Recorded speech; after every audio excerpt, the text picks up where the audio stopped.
It's not every day that we're going to talk about a new brand entering the Indian market. We are talking, of course, about the MG brand, and today we have the new head of MG India with us. Thank you for being on the show with us. Thank you. And let's talk about the MG brand, but before that, let's talk about this new generation of MG. Now it is, of course, under Chinese ownership. Still very much a British brand in terms of genesis, but still a new owner, Chinese owner.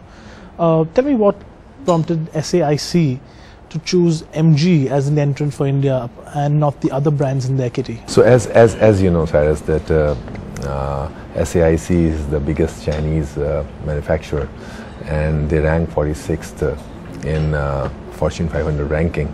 So they're pretty solid players, and they have global aspirations, and they want to expand globally. They have got repertoire of brands, MG, Roy, Maxus, a few of them. They also have some JV brands, and they purchased this MG brand around 10-11 years back.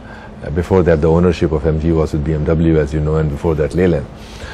So SAIC thought MG brand as a good fit globally, and as we speak, they have started operations in Thailand. They have got a new plan for MG brand. In India, we are going to be MG, as well as in Middle East, Africa, South America, Australia, New Zealand, are going to have MG products. So MG is the global brand and products from SAIC stable, and that's how they are going to sell, and that's how they are going to be a kind of a meaningful player internationally.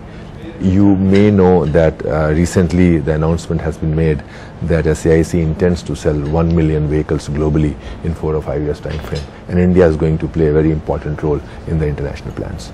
Right. Now the first thing that comes to our mind, most of us in particular, automotive enthusiasts, when you talk about MG as a brand, are all those pioneering British sports cars. In fact, MG, I can safely say MG single-handedly pioneered the concept of the British sports car. Right. And of course they had a lot of other cars in their range.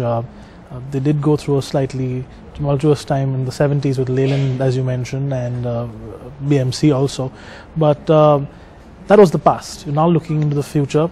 In terms of body style, internationally you offer 4 body styles, 2 SUVs, a hatchback and a sedan, which is especially for the Thai market. Correct me if I'm wrong.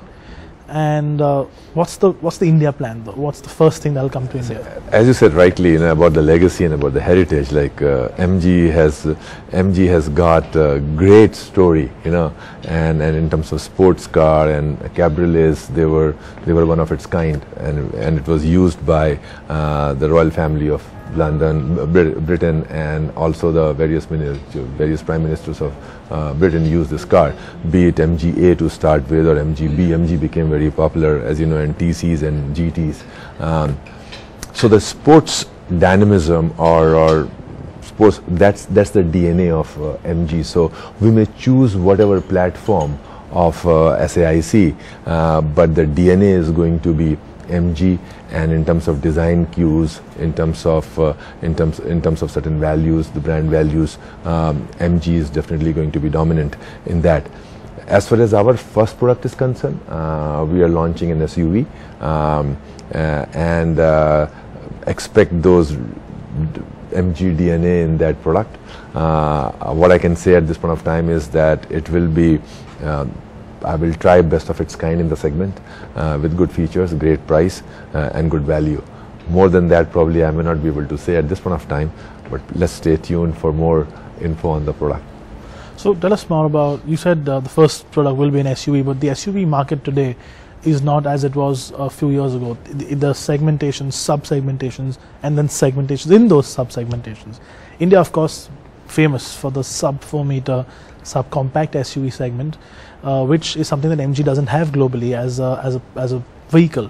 The smallest car is slightly above the 4 meter mark. So is that the one we see first? Is it going to be a sub 4 meter? So it's not going to be sub 4 meter. So that's clear. In terms of 4 plus, you are right. There are many segments within that, and sub-segmentation is happening at a very fast pace. And SUV overall is one of the fastest growing segments in our country. and that's globally true, by the way, also. So right now we are choosing the right platform from SAIC stable, and it will be difficult for me to say which particular segment, but I can tell you it's not sub 4 meter. Okay, great. So that's cleared out, not a sub 4 meter SUV. So I'm guessing it'll be slightly larger or something to go up against the Creta. My words, not yours. Anyways, moving on to another big question mark in the MG range. MG today only caters to a petrol audience because, of course, China is predominantly a petrol market. Global markets also moving away from the diesel sort of engine after what happened with VW in particular. What about India? India still is a big diesel market. Do you still see MG bringing in a diesel engine? And if so, considering the fact that there is an SAIC partnership with VW in China, do we see maybe a VW power plant slotted in? So you're right. Over a period of time, the way the global trends are, I think diesel will be a declining segment. I think that's safe to say. But same amount of time, especially in SUVs and MPVs and the higher segments, diesel is important and relevant in India. So what I can say is that in the relevant segments, wherever diesel is required, we would have a diesel engine in our offering. Post 2023, when you have stringent norms of RDE and the cost goes up for the diesel powertrain, maybe that point of time the scenes will change. But for the near foreseeable future, diesel is going to remain important, at least in SUV, in the higher SUV segments and MPVs, and we would have the choice in our portfolio. Right. Second part of my question, which diesel engine? VW has the SAIC partnership in China. General Motors, of course, does, and Fiat has one as well. Now, we've seen the Fiat engine in the GM cars earlier. Considering the fact that there isn't a direct transition between GM and MG, even though letters are similar, there is this sort of flow over of technology. By the way, I must tell you that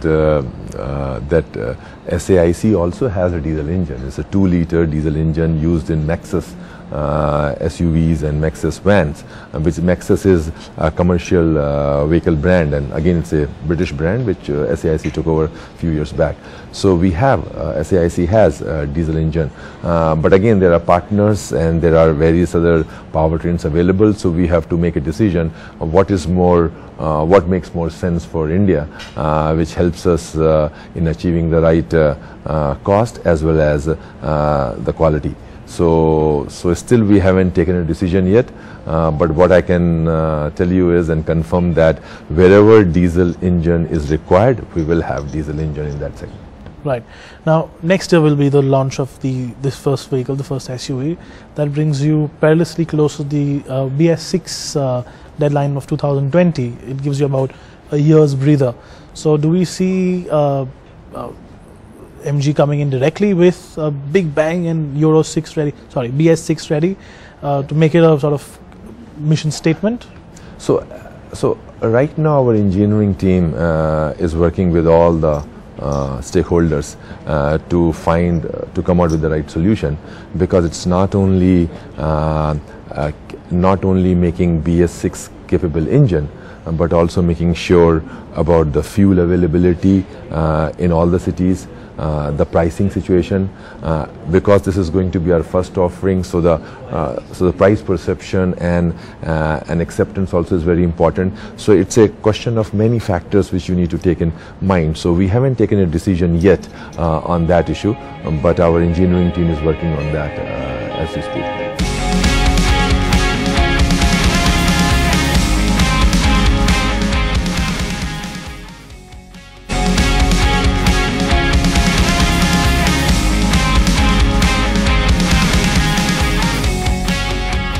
Now, of course, everybody is looking into the future, be it an auto show, even the Indian Auto Expo, for example.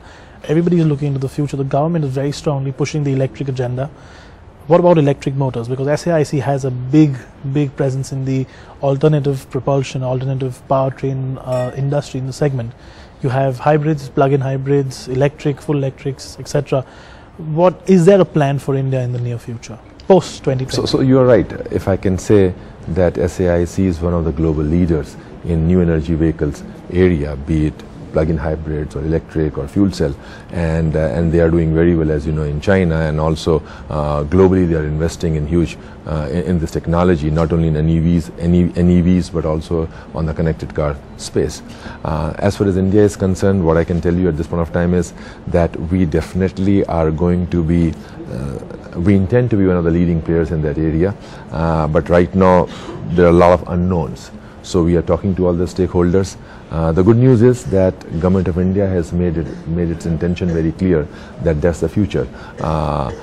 People are talking about some optics here in terms of what's the policy or action plan and things like that, but the direction is very clear. So we are talking to all the players and trying to find more clarity in terms of infrastructure, incentive if any on the segment, consumers' preference, consumer power of or intention of paying some price for this, the battery situations, battery management system and things like that.